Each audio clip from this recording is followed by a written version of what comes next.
Hello and welcome back. This is Daniel Ibanez again with another Artrage Vitae tutorial. This one's focused exclusively on blending and the virtues of wet on wet blending in Artrage Vitae. So as you can see here, and as you saw before in some of my other tutorials, the paint stays wet, it mixes wet, it acts like real paint. And here you can grab, like, say, a cobalt blue, and then you could say maybe cad yellow light or something, like these true tube-based paints. You mix them together and you get real pigment mixing, like real pigment, even though it's all digital, it's all virtual. This is amazing. So I've even taken my traditional paint palette, taken a photograph of it and use it as color samples to mix colors that are truly identical to my palette in oil paints, and the pigments mix perfectly. Now, if you're one of those nitpicky people who want it to be like super identically perfect, you can do that, and you can make it you can even edit the color profiles for how they mix, so that if you put two colors from the color wheel together, you can choose that outcome color, and you can get really into the details with the custom color profiles, and that's pretty epic. For this painting, what we're going to do is just keep it very simple, since it's really about blending. It's not about, how to draw anatomy or how to create a custom character or how to stylize human anatomy or anything like that. We're just doing a blending. This is really a tool-based demo looking at blending in Artrage Vitae.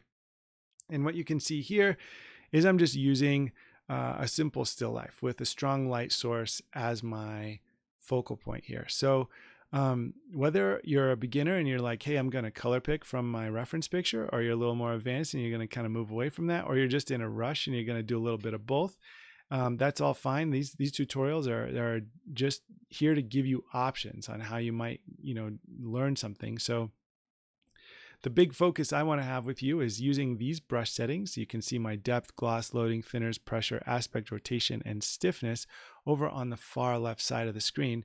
That's the brush settings I'm using. It gives me a really nice amount of control, but it still keeps the paint wet. So when you have brush strokes colliding into each other, the paint's going to mix in a natural way. So it's going to feel like wet on wet painting. You can see the paint mixing together, but it's not going to be really gooey, kind of slimy paint. That's one of the problems with oil paint in real life, and that can be one of the problems with Artrage in the digital world, is if you get the paint too gloopy, it can get really muddy and be kind of a little out of control. And that's just one of the features of Artrage, and I think that's a feature of traditional oil paint as well. So you kind of get to control that with the amount of paint you have and the loading. So you're like how much paint you're loading onto the virtual bristles, and then the thinners. So if you have like no thinner, then your loading it needs to be kind of a little on the lower end.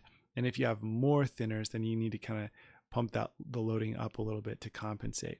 But you can see here that what I'm doing is using the palette knife. I have the palette knife set with no loading to quickly and easily just knock that wet on wet paint together.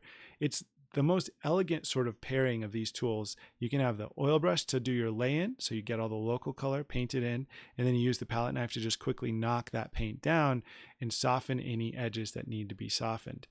So leave the hard edges hard. You don't need to go in there with the palette knife. You don't need to do anything. But if you have a soft edge where you need to have a subtle transition, all you have to do is just come in quickly and just knock in with one or two brush strokes of the palette knife. Make sure, again, there's no loading on that palette knife. It's just used as then a blender or a mixing tool. And it will quickly and cleanly just soften off an edge and make something feel round. It'll make something feel smooth. It'll make that transition subtle. And that's just a great way to work, and a good two-step process for doing your painting. And as you can see here, just using the palette knife again, you get a smooth, even mix between different chroma, different hue, different value, whatever you're doing. So using the knife for soft edges, using the oil brush for hard edges. Here's my real color blending tutorial for Artrage Vitae. Hopefully you enjoyed it. You can see the virtue of painting wet on wet. It's just a fast way to work. It saves you a ton of time. And once you get used to the tools, there's really nothing else like it in digital art. So thanks for checking it out. And hopefully this is a helpful but quick tutorial. Take care, and thanks again for looking at my content.